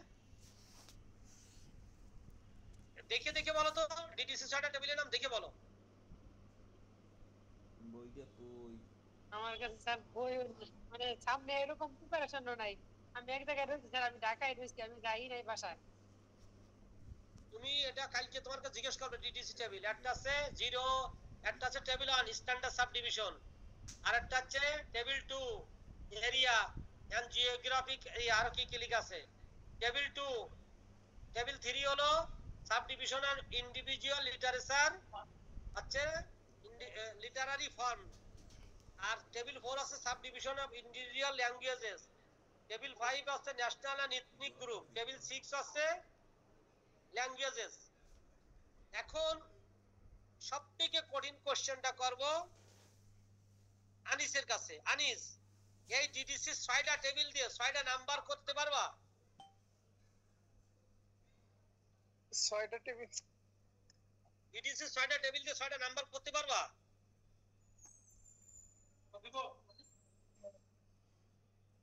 আলপনা মাইক বন্ধ করে রাখো। আনিস পারবা? 6টা দিয়ে স্যার 6টা এই মুহূর্তে না পারলেও যে একটা। আচ্ছা বলো, আমি তোমাকে সাহায্য। টেবিল 1, টেবিল 1 কোথায় ব্যবহার হয়? Special sub. টেবিল 1 কোথায় ব্যবহার করা হয়? আচ্ছা সময় নষ্ট না করে আমি বলে দিই। টেবিল 1 ডিডিসির মেন সামারি থেকে যে ডিডিসি যে মেন ক্লাস আছে 00 থেকে 99 পর্যন্ত সকল মেন ক্লাসের শেষে ব্যবহৃত হয়। ডিডি টেবিল 1 যোগ করার 4টে নিয়ম। প্রথম আছে যদি ডিডিসির শেষে দুটো শূন্য থাকে মেন ক্লাসের শেষে, সেই দুটো বাদ যাইয়ে ওই স্ট্যান্ডার্ড টেবিল 1 বসে যায়। যেমন আজকে আমরা পড়ছিলাম study and teaching of religion, 200 এর 2 শূন্য বাদ গেছে, আর 072 আছে স্টাডি এন্ড টিচিং রিসার্চের নাম্বার। তারপরে মেন ক্লাসের শেষে একটা শূন্য, দুটো শূন্য থাকলে বাদ, একটা শূন্য থাকলে বাদ, শূন্য না থাকলে বাদ যাবে না। আর নাম্বারটা তৈরি করে দেখতে হবে মিলে গেছে কিনা। যদি না মেলে তাহলে একটা শূন্য বাড়াই দিতে হবে। যেমন ম্যানুয়াল, আউটলাইন, তারপর থিওরি, ডিকশনারি, এই শিখছিলাম সব হচ্ছে এটা টেবিল 1 এর কারবার। টেবিল 2 আছে কোন বিষয়ের সাথে দেশের নাম থাকলে টেবিল 2 ব্যবহৃত হয়। যেমন আজকে পড়ছে সুইডেনের গ্রন্থাগার কর্মী, সুন্দরবনের বাঘ, ইমিগ্রেশন অফ মাইগ্রেশন, দেখো যত জায়গায় দেশের নাম লেখা আছে সব জায়গায় টেবিল 2 ব্যবহৃত হয়েছে। আর একটা হচ্ছে সাহিত্যের ক্ষেত্রে টেবিল 3 ব্যবহৃত হয়। একে কবিতা, দুইয়ে নাটক, তিনে উপন্যাস, চারে প্রবন্ধ, পাঁচে বক্তৃতা, ছয়ে পত্র। তুমি যদি কারো কাছে প্রেম পত্র লেখো তো ওটা লিটারেচারের নাম্বার যায়, শেষে বসবে 6। 6 দেখলে বোঝা যাবে এটা প্রেম পত্র। 5 দেখলে বোঝা যাবে এটা বঙ্গবন্ধুর ভাষণ। 4 দেখলে বোঝা যাবে এটা প্রবন্ধ। 3 দেখলে বোঝা যাবে এটা উপন্যাস বা গল্প। 2 দেখলে বোঝা যাবে নাটক। 1 দেখলে বোঝা যাবে কবিতা। এটা হচ্ছে টেবিল 3। টেবিল 4 ব্যবহার হয় ভাষার ক্ষেত্রে যখন দুইটা ভাষা হবে, যেমন আজকে একটা করে দিছে না আরবিক বাংলা ডিকশনারি, জি এটা পড়ছিল না? জি স্যার। একটা ডিকশনারি নাম্বার পড়ছিল না আজকে? তা খেয়াল করে দেখো, প্রথমে আরবিকের নাম্বার দিয়ে রাখছি 492.7, এটা আরবিকের নাম্বার মেন ক্লাস নিছি। কোন জানা ভাষা আগে, মাঝখানে টেবিল 3 থেকে ডিকশনারি 3 বসাইছি টেবিল 4 থেকে, আর পরে এসে নিচে এসে লিখে দিছি ভাষা কি ছিল, বাংলা, বেঙ্গলি লিটারেচার, বাংলা না কি ছিল এটা যোগ করে দিছি। তা টেবিল 4 ব্যবহার হয় ভাষার ক্ষেত্রে শুধু দুটো ভাষার, টেবিল 4 হয় দুইটা ভাষা। আর একটা আছে টেবিল 5, ইথনিক ন্যাশনাল গ্রুপ, জাতি, ধর্ম, গোত্র, বর্ণের শেষে যখন জিজ্ঞেস করে তখন এটা হয়। যেমন গালি দেয় বিহারি, বাঙ্গাল, চাকমা, সাঁওতাল, জাতি গোষ্ঠী দিয়ে যখন বলা হয় তখন এটা হয়। আর টেবিল 6 এর শুধুমাত্র মেন ক্লাসের 400 এর 4 বাদ দিয়ে পৃথিবীর যত ভাষা আছে তার সংক্ষিপ্ত রূপ হচ্ছে টেবিল 6 এর। আর একটা প্রশ্ন তোমাদের ভাইভাতে বলবে, আইসিটি কম্পিউটার কাকে বলে, সিপিইউ কাকে বলে, এই মাউসে হাত দিতে পারো কিনা, জুম চালাইতে পারো কিনা, কার্সারে হাত দিতে পারো কিনা। তোমাদের ভিতরে কম্পিউটারে মাউসে হাত দিতে পারো কে কে বলো তো এখানে? পারি স্যার। আমি পারি স্যার। আর কে? স্বপ্ন বড়, আর কে? আনিস, আর পারি কে? স্যার, পারি স্যার, পারি। পারো কম্পিউটারে হাত দিতে পারো। স্বপ্নার পরীক্ষা কেমন হয়েছে? স্বপ্না আলহামদুলিল্লাহ স্যার, ভালো হয়েছে। সবাই বলে যে সবকিছুর পিছনে থাকে সব না, সুযোগ সুবিধা নেওয়ার সময় সব। সবাই তোমার এই বদনাম দেয় কেন? সুযোগ সুবিধা নেওয়ার সময় তুমি সবার আগে, কিন্তু কাজকর্মের সব থেকে পিছনে। তোমার বাড়ি কি নোয়াখালী নাকি? স্যার আমার বাসা হচ্ছে বগুড়াতে। বগুড়া তো খুব স্মার্ট জেলা। বগুড়া এবং যশোর খুব স্মার্ট, ড্যাম স্মার্ট জেলা, খুব আমি ফরওয়ার্ড খুবই জেলা। নিরীহ লোক স্যার, বুঝছেন, এই জন্য কাউকে কোনো কিছু করি না। যদি কাজ তুমি মোটেই নিরীহ লোক না। তুমি কত নিরীহ লোক তা তুমি লালমাটিয়া কলেজে পরীক্ষা দিতে গেছো তা আমি জানিয়ে গেছি, সে তো তোমার কাছে আইছে। আমার 26টা চোখ আছে, কোথায় কি হয় আমি জানতে পারি। কাজে তুমি নিরীহ লোক এটা আমাকে বুঝতে হবে, স্বীকার করতে হবে। আচ্ছা ওকে, কোশ্চেন আছে, যেটা দরকার সেটা তো আদায় করতেই হবে। নিঃসন্দেহে। এইবার আসো, এইবার তুমি বলো সিপিইউ কাকে বলে? সিপিইউ কাকে বলে? কি জিনিস সিপিইউ? Central processing unit. তার সংজ্ঞা তো বলতে পারবো না এখন। তাহলে তুমি কি কম্পিউটার জানো? সংজ্ঞা বলার দরকার নেই তো। সিপিইউ হচ্ছে সেন্ট্রাল প্রসেসিং ইউনিট। এটা কাজ কি? সেন্ট্রাল প্রসেসিং ইউনিট কেন বলা হয়েছে? মাদারবোর্ড কাকে বলে? মাদারবোর্ড কাকে বলে? মাদারবোর্ড কাকে বলে? মাদারবোর্ড একটা যন্ত্র স্যার। ওর নাম মাদারবোর্ড হয়েছে কেন? সিপিইউর ভিতরে একটা যন্ত্র, এই কথা কইলে তো তোমার বের করবে না। বলো ওর নাম মাদারবোর্ড হয়েছে কেন? বলতে পারবো না। ওটার নাম মাদারবোর্ড হয়েছে কেন? আচ্ছা, ওই কম্পিউটার পুরোটাকে হ্যান্ডেল করে বোধহয়। মায়ের নারীর সাথে সন্তানের যেমন সম্পর্ক, আমার মার পেটের ভিতর থাকে সেখান থেকে বেরিয়ে আজকে মিজানুর রহমান হয়েছি, কিন্তু আমার নারীর টান এখন যশোরে রয়ে গেছে। অর্থাৎ সন্তানের কম্পিউটার যেখানে যা কিছু আছে ওইটার সাথে সব কানেক্টিভিটি আছে, ওইটার সাথে সংযোগ আছে। আমি যদি ওর থেকে দূরেও থাকি, যদি অ্যাক্সেস রিমোটে থাকে, অর্থাৎ আমি তার ছাড়া মাউস দিয়ে চালাবো। আমার মা কবরে শুয়ে রয়েছে যশোরে, মনিরামপুরে, ভরতপুর গ্রামে, আমাদের পারিবারিক কবরস্থানে, যেখানে এখন ঘুটঘুটে অন্ধকার, বাঁশবন, ঝিঝি পোকা ডাকতেছে, আর আমি এখানে বসে রয়েছি। কর্ডলেস তাছাড়া আমি তার সাথে যোগাযোগ করতেছি। আমি কম্পিউটার এখন বসে রয়েছে, তোমরা এক জায়গায় বসে রয়েছো আর আমি এক জায়গায় বসে রয়েছি, আমি হাত নাড়িয়ে কথা বলতেছি। এ সব কাজ করতেছে ওই মাদারবোর্ড। সিপিইউ ভাবে প্রসেসিং করতেছে, মাদারবোর্ডের পরে সমস্ত চিপস গুলো লাগানো আছে। প্রত্যেকটা আমি কথা বলতেছি, সেই ইমেজটা ধরছে, ওই প্রসেসের পর ইউনিট করে সে আমাকে আউটপুট দেখাচ্ছে, সবকিছু মাদারবোর্ড দিয়ে। অর্থাৎ কম্পিউটারের সমস্ত internal and outer all type of software and accessories সবকিছু ওই ডিভাইসের সাথে সংযুক্ত। মার সাথে যেমন সন্তানের নারী সম্পর্ক, কম্পিউটার সমস্ত কিছু ওখান থেকে সম্পর্ক। এই জন্য এটার নাম হয়েছে মাদারবোর্ড। ভালো করবা, খুদা হাফেজ। ঘুমাও এখন, নাকে তেল দিয়ে ঘুমাও, টানা ঘুম দিয়ে সকালে ঝরঝরায় চলে যাবা। তার কাছে জিজ্ঞেস করো, এই কম্পিউটার কে পারে? স্যার আমরা পারি, আমরা পারি। যে পারো না সেও কেউ পারি, ঢোকো ঢোকো।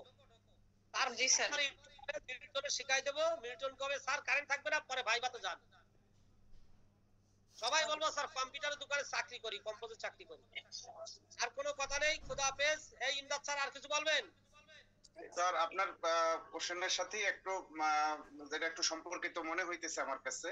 অনেক ধন্যবাদ আপনাকে ডিটেইলস আলোচনার জন্য। আর যেটা আইসিটির বিষয়ে যেটা আলোচনা করছেন, আমাদের ছাত্রদের মধ্যে তো আইসিটির পরীক্ষার যে ধারাবাহিকতাটা, অর্থাৎ প্রথম এটা সম্ভবত আরিফ ভালো বলতে পারবে, আরিফ যদি পারে বলবো, না হইলে আমি একটু ছোট্ট করে বলি। ছাত্রদের মধ্যে মনে হয় আছে এই ধারণাটা যে প্রথমে একটা ইংলিশ টাইপ থাকবে, তারপরে একটা বাংলা টাইপ থাকবে, তারপরে সম্ভবত একটা ডেটা একটা টেবিল থাকবে, তারপরে একটা